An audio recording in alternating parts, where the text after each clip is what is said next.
আমাদের আজকের এই সেনা সদরের প্রেস ব্রিফিংয়ের উদ্দেশ্য হলো দেশের আইন শৃঙ্খলা রক্ষায় সেনাবাহিনী কার্যক্রম সম্পর্কে আপনাদেরকে অবগত করা। ইতিপূর্বে সর্বশেষ 28 ডিসেম্বর 2024-এ সেনা সদরের প্রেস ব্রিফিংয়ে আইন শৃঙ্খলা রক্ষায় সেনাবাহিনীর সার্বিক কার্যক্রম সম্পর্কে আপনাদেরকে ধারণা দেওয়া হয়েছে।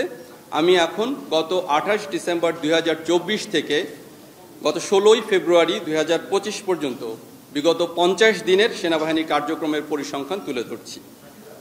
এর সময়ের মধ্যে আইন শৃঙ্খলার পরিস্থিতি নিয়ন্ত্রণে সেনাবাহিনী 172টি অবৈধ অস্ত্র এবং 527 রাউন্ড গোলাবারুদ উদ্ধার করেছে। এ সময়কালে দেশের বিভিন্ন শিল্পাঞ্চল, মূলত গাজীপুর, আশুলিয়া ও সাভার এলাকায় 88টি অস্থিতিশীল পরিস্থিতি এবং এ ধরনের পরিস্থিতি থেকে উদ্ভূত 30 বার মূল সড়ক অবরোধ নিয়ন্ত্রণে সেনাবাহিনী সক্রিয় ভূমিকা রেখেছে। কারখানাগুলো চালু রাখার জন্য শ্রমিক পক্ষ, মালিক পক্ষ, সংশ্লিষ্ট মন্ত্রণালয়, শিল্পাঞ্চল পুলিশ, বিজেএমই সহ সংশ্লিষ্ট সকলের সমন্বয়ে পদক্ষেপ গ্রহণ করেছে।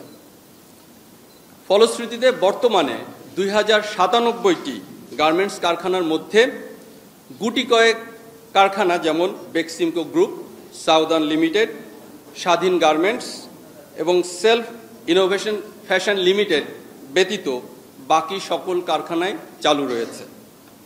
শিল্পাঞ্চল ছাড়াও সেনাবাহিনীর সদস্যরা বিগত এক মাসে 42টি বিভিন্ন ধরনের বিশৃঙ্খল পরিস্থিতি নিয়ন্ত্রণ করেছে, যার মধ্যে শিক্ষা প্রতিষ্ঠান সংক্রান্ত 14টি, অফিস সংক্রান্ত 3টি, রাজনৈতিক সংক্রান্ত 9টি এবং অন্যান্য বিভিন্ন ধরনের ঘটনা ছিল 16টি। সেনাবাহিনী কর্তৃক সুষ্ঠুভাবে সম্পন্নকৃত উল্লেখযোগ্য কিছু ঘটনাসমূহ আপনাদের সামনে তুলে ধরছি। গত 31শে ডিসেম্বর 2024 তারিখে ইংরেজি নববর্ষ উদযাপন উপলক্ষে অনাকাঙ্ক্ষিত ঘটনা এড়াতে বাংলাদেশ সেনাবাহিনী অন্যান্য সকল আইন শৃঙ্খলা বাহিনীর সাথে সমন্বয়পূর্বক সর্বোচ্চ নিরাপত্তা ব্যবস্থা নিশ্চিত করেছে।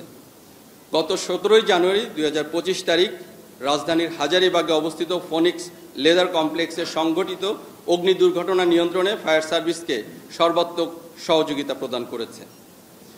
বিশ্ব ইজতেমা 2025 সুষ্ঠুভাবে সম্পাদনের লক্ষ্যে বাংলাদেশ সেনাবাহিনী বিশ্ব ইজতেমার তুরাগ নদীতে 5টি পন্টন ব্রিজ তৈরি এবং বোম ডিসপোজাল দলসহ প্রয়োজনীয় সংখ্যক জনবল মোতায়েন এবং পর্যাপ্ত সংখ্যক সেনা সদস্য যে কোনো উদ্ভূত পরিস্থিতি মোকাবেলার জন্য সার্বক্ষণিক নিয়োজিত ছিল। এছাড়াও রাজধানীর সংস্কার কর্মকাণ্ড যেমন অ্যান্টি পলিথিন অপারেশন ও ঢাকা দক্ষিণ সিটি কর্পোরেশনের উদ্যোগে পরিচালিত খাল পুনরুদ্ধার অভিযানে বাংলাদেশ সেনাবাহিনী সর্বাত্মক সহযোগিতা প্রদান করেছে।